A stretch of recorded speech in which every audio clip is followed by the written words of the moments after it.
Welcome back to the channel. In this video, I'm going to create a quick in-depth comparison review about this AI tools writing platform, which is Journalist. So to get started with the in-depth review about Journalist AI, in 2025, Journalist AI is built for bloggers, marketers, and content teams who want to automate writing and publishing.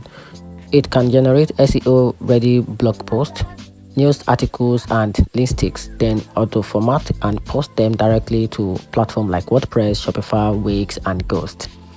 Feature like bulk publishing, preset template, and even auto-indexing through Google Search Console make it a huge time saver for those managing multiple sites or needing consistent content output.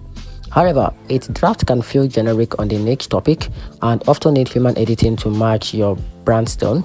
Some users also report occasional glitches and finding higher type plan pricing for small projects. And here's overall information about this platform.